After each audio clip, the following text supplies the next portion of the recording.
दिल्ली की उस पुरानी कॉलोनी में एक ऐसा बंगला था जिसमें सालों से एक विधवा अनन्या राय नाम की एक औरत रहती थी। अनन्या की उम्र थी 34 साल। वो खूबसूरती ऐसी थी कि सुबह की पहली किरण भी रुक जाए। लंबे काले बाल जो कंधों पर लहराते थे, आंखें जो गहरी काली झीलों सी लगती और मुस्कान जो किसी को भी अपना बना ले। लेकिन 5 साल पहले एक कार एक्सीडेंट ने उनके पति अर्जुन राय को छीन लिया। अर्जुन एक बड़ा बिजनेसमैन था, अमीर घर लेकिन प्यार में किफायत। वो हमेशा मीटिंग्स में व्यस्त रहते और अनन्या घर में अकेली। शादी के 3 सालों में अनन्या ने कभी शिकायत नहीं की, लेकिन अंदर ही अंदर वह सूखती चली गई।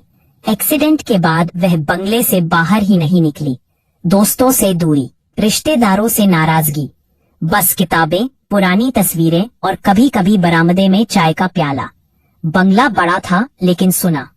नीचे का हिस्सा लिविंग रूम, डाइनिंग, किचन और एक छोटी लाइब्रेरी।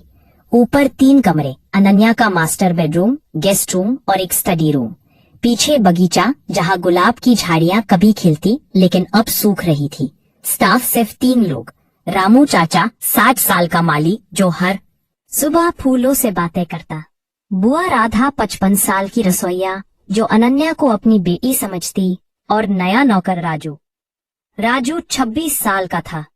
गांव से आया था, उत्तर प्रदेश के एक छोटे से कस्बे से। लंबा कद, गोरा रंग, चौड़े कंधे जो मेहनत से तराशे गए थे। उसकी आंखें भूरी थी, ऐसी जिसमें दर्द और सपने दोनों छुपे थे। उसके माँ बाप की मौत एक ट्रेन हादसे में हो गई थी जब वो 18 का था। उसकी बहन रानी 20 साल की गांव में अकेली रह गई। राजू ने फैक्ट्री में काम किया लेकिन तनख्वाह कम। बहन की शादी का सपना था। फिर एक दोस्त ने दिल्ली का बंगला बताया। राजू यहाँ आया और इंटरव्यू दिया। अनन्या ने सीधा कह दिया, ठीक है तुम आ जाना कल से और रहना पीछे वाले कमरे में। खाना बुआ देगी, तनख्वाह 10,000 होगी। काम होंगे साफ सफाई, बगीचे में रामू चाचा की मदद, और जो मैं कहूँ वह सब करना पड़ेगा। लेकिन कोई शरारत नहीं। राजू ने सिर झुका लिया और बोला, जी मालकिन जो आप कहो। पहला हफ्ता शांत गुजरा। राजू सुबह 5 बजे उठता, झाड़ू लगाता और फर्श चमकाता। रामू चाचा को बगीचे में पानी देने में मदद करता। दोपहर को किचन साफ करता। शाम को सब कुछ चेक करके अपने कमरे में चला जाता। कमरा छोटा सा था जिसमें एक चारपाई, एक टेबल और पुरानी अलमारी थी। राजू रात को बहन को फोन करता, सब ठीक है दीदी, जल्दी शादी करा दूंगा। अनन्या ऊपर रहती, नीचे सिर्फ चाय के लिए आती। कभी कभी राजू को देखती लेकिन नजरें मिलाने से बचती। फिर आया जुलाई का वो मानसून का महीना। दिल्ली में बारिश ने गदर मचा दिया था। आकाश काला, बिजली चमकती और बंगले की पुरानी छत से पानी टपकने लगा। अनन्या ऊपर के कमरे में थी, किताब पढ़ रही थी, एक पुरानी लव स्टोरी। तभी टप टप की आवाज आने लगी और बिस्तर पर पानी गिर रहा था। घबराहट में वह नीचे दौड़ी। हजू, राजू कहाँ है? राजू बगीचे में था, सामान रख रहा था जो बारिश से भीग रहा था, और वह भीगते हुए दौड़ा आया। उसकी सफेद कुर्ता पायजामा शरीर से चिपक गया। मांसपेशियां साफ दिख रही थी, वह कठोर मेहनत वाली लकीरें जो गांव की मिट्टी से बनी थी। अनन्या ने एक पल को नजरें टिका ली, फिर आवाज सख्त की।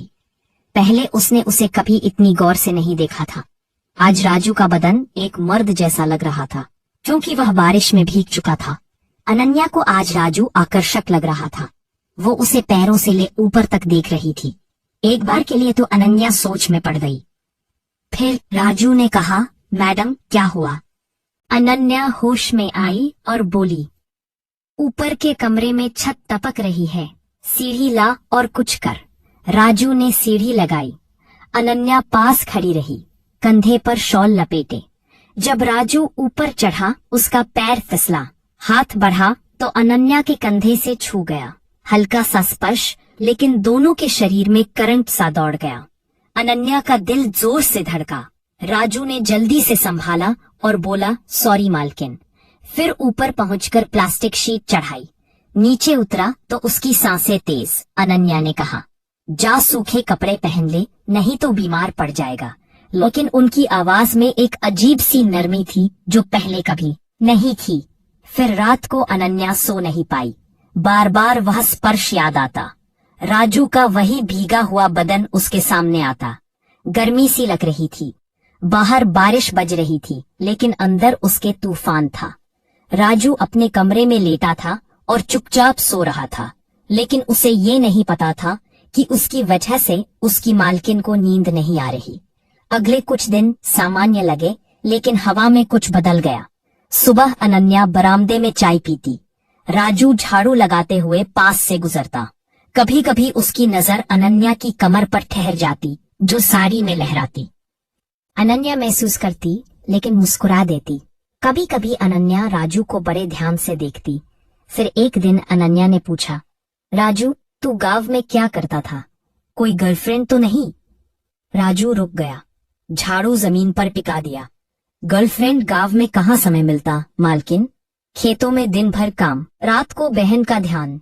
एक बार स्कूल की टीचर से बात हुई थी, लेकिन परिवार ने मना कर दिया। अमीर घर की लड़की थी।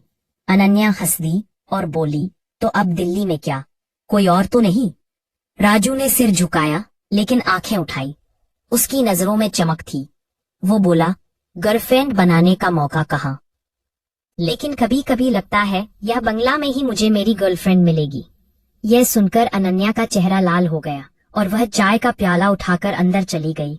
राजू मुस्कुराया, लेकिन अंदर घबराहट थी। वो सोचने लगा, मैंने कुछ ज्यादा तो नहीं बोल दिया। फिर एक हफ्ते बाद अनन्या की तबीयत बिगड़ गई। सिर दर्द, बुखार बहुत तेज था। बुआ राधा को गांव से फोन आया था कि उसकी बेटी बीमार है और वह वहां चली गई। रामू चाचा बूढ़े थे, वह कुछ ना कर सकते थे। फिर राजू ने फैसला किया कि वह मालकिन का ख्याल रखेगा। फिर वह बाजार से दवा लाया और मालकिन को दिया। फिर उसने घर पर दाल चावल बनाया। अनन्या बिस्तर पर लेटी थी। साड़ी का पल्लू सरक गया था और गले की हड्डी चमक रही थी। राजू ने थाली रखी और बोला, खा लीजिए मालकिन। अनन्या ने हाथ बढ़ाया, लेकिन कमजोरी से कांप रहा था और चम्मच गिर गया। राजू ने उठाया और मालकिन को खुद खिलाने लगा। एक चम्मच, फिर दो।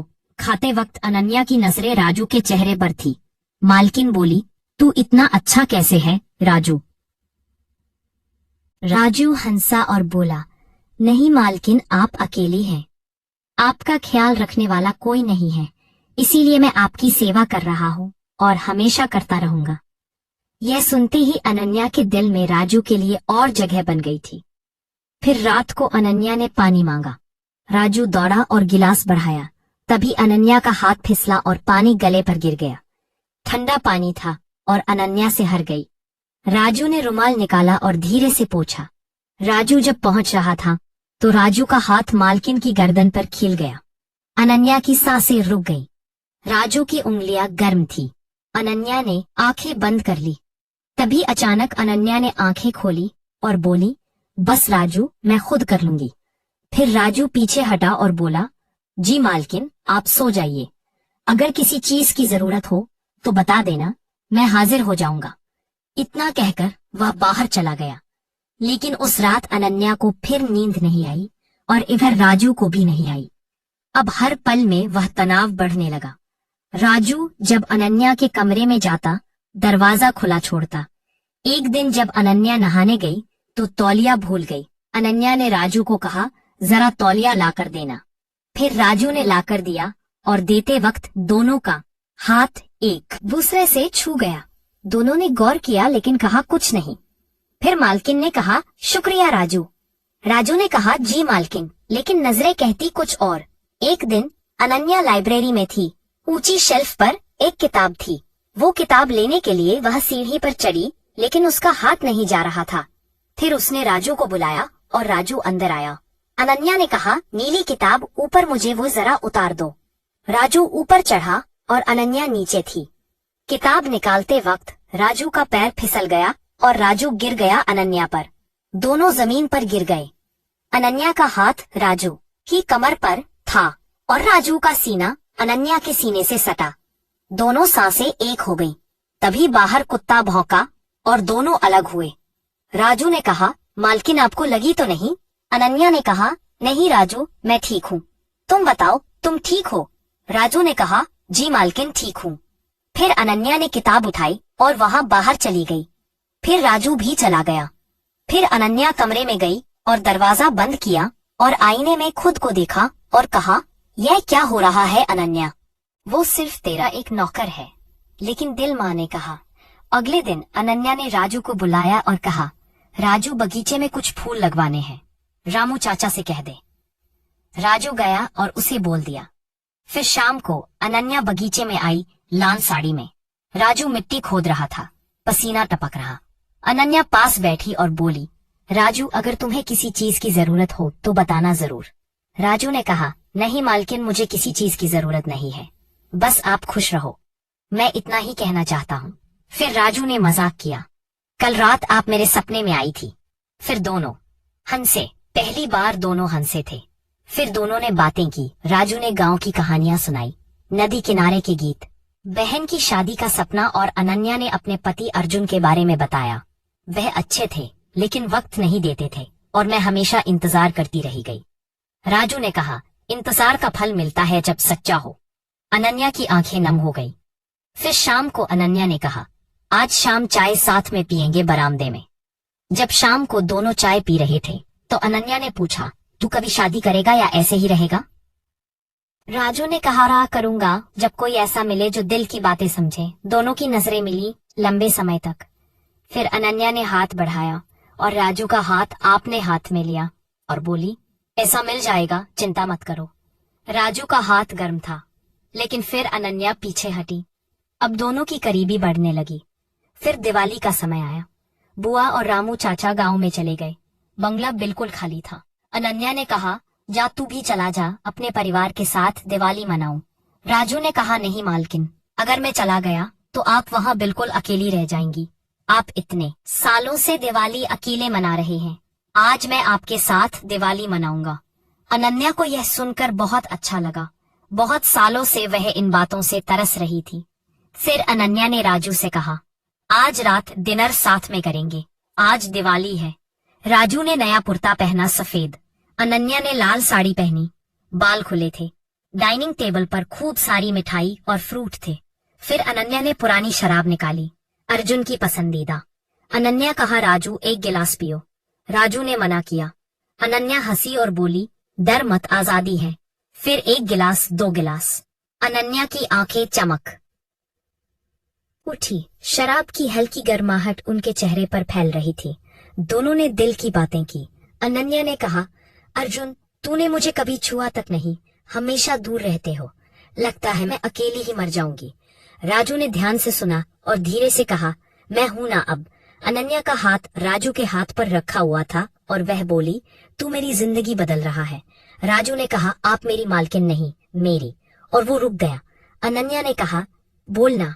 राजू ने गहरी सांस ली और कहा, आप मेरी दुनिया हो। फिर दोनों चुप हो गए। फिर अनन्या ने अपना सिर राजू के कंधे पर टिका दिया। राजू ने उन्हें गले लगा लिया, लेकिन बस इतना ही। उसी रात अनन्या सोने चली गई। राजू बाहर बरामदे में बैठा रहा, आसमान में चमकते तारों को देखता हुआ, मन में अनगिनत विचार घूमते हुए। फिर जनवरी आया। सर्दी की ठंडी हवाएं चल रही थी जो हड्डियों तक चुभती थी। अनन्या को उनका पुराना दोस्त मिलने आया, विक्रम शर्मा। वो अर्जुन का बिजनेस पार्टनर था। उम्र 38 साल, दिखने में हैंडसम, लेकिन उसकी आंखों में एक तरह का लालच झलकता था, जैसे वह हमेशा कुछ हासिल करने की फिराक में रहता हो। विक्रम आया और अनन्या से गले मिला। अनन्या, कितने साल हो गए? तू अभी भी वैसी ही है, जवान और खूबसूरत। अनन्या ने हल्की सी हंसी हंसकर जवाब दिया। राजू किचन से सब देख रहा था। उसके मन में एक अजीब सी जलन उठी, जैसे कोई अपना छीन रहा हो। विक्रम रुक गया। शाम को डिनर भी हुआ। पुरानी यादें ताजा हुई।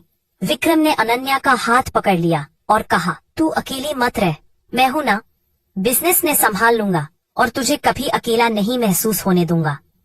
अनन्या ने अपना हाथ छुड़ाया, लेकिन फिर भी हंस दी। राजू किचन में बर्तन धो रहा था। उसके हाथ कांप रहे थे गुस्से और ईर्ष्या से। रात के 2 बजे अनन्या अपने कमरे में रो रही थी। अपराध बोध और डर से दरवाजे पर खटखटाहट हुई। राजू आया और पूछा, क्या हुआ मालकिन?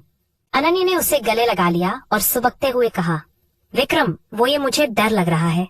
राजू का खून खोल उठा। वो ऊपर विक्रम के कमरे में गया, उसे जगाया और कॉलर पकड़कर कहा, बाहर निकल, दोबारा यहाँ आया तो मार डालूंगा। विक्रम डर कर भाग गया। अनन्या ने राजू को धन्यवाद कहा। फिर से गले लगाया, लेकिन इस बार हग लंबा था। वो रात एक नई शुरुआत थी। अनन्या ने पहली बार खुद को आजाद महसूस किया। राजू ने कहा, मैं तुम्हारा हूँ। हमेशा अगले महीने उनके लिए स्वर्ग जैसे थे। दिन में राजू काम करता, लेकिन नजरें मिलती रहती, मुस्कुराहटें छिपी रहती। अनन्या ने एक रात कहा, राजू, बच्चा चाहिए हमारा। राजू खुशी से पागल हो गया। उनकी करीबियां और बढ़ गईं। बगीचे में फूल खिल उठे। बंगला जैसे जी उठा, खुशियों से भर गया। लेकिन एक दिन अनन्या की तबीयत खराब हो गई। उल्टियां होने लगी। डॉक्टर को बुलाया गया। डॉक्टर ने चेकअप के बाद कहा, प्रेग्नेंट हो। बधाई हो। राजू खुशी से नाच पड़ा। लेकिन डॉक्टर ने अनन्या को अलग ले जाकर कहा, बेबी का फादर डीएनए टेस्ट से पता चलेगा। लेकिन शुरुआती संकेत यह राजू का नहीं लगता। अनन्या सब समझ गई। शाम को अनन्या रो रही थी। राजू आया तो वह बोली, राजू, बच्चा तेरा नहीं, विक्रम का। उस रात मैं कमजोर थी। एक गलती हो गई। उसके बाद सिर्फ तू ही था। लेकिन यह राजू स्तब्ध रह गया। उसकी आंखों से आंसू बहने लगे। क्यों नहीं बताया? अनन्या ने कहा, डर लगता था तू छोड़ देगा। राजू चुप रहा। घंटों तक सोचता रहा। फिर अनन्या को गले लगाया और कहा, गलती सब करते हैं, मैं माफ करता हूँ। बच्चा हमारा होगा। प्यार मापा जाता है क्षमा से। अनन्या रो पड़ी राहत और प्यार से। लेकिन फिर विक्रम को किसी तरह पता चल गया। उसने चिट्ठी भेजी, बच्चा मेरा है, पैसा लूंगा लेकिन नाम मेरा होगा। अनन्या डर गई। राजू ने कहा, डरो मत, मैं संभालूंगा। विक्रम आया, झगड़ा हुआ। राजू ने उसे मारा। पुलिस आई, लेकिन अनन्या ने बयान दिया कि विक्रम ने धमकी दी थी। केस उल्टा पड़ गया। विक्रम जेल चला गया। 9 महीने बाद एक बेटी का जन्म हुआ। नाम रखा इश्क। राजू ने उसे गोद लिया। कहा, ये हमारी सीख है। प्यार में गलतियां होती हैं, लेकिन माफी जिंदगी बचाती है। फिर बारिश हुई। बंगला जैसे मुस्कुरा उठा नई खुशियों से।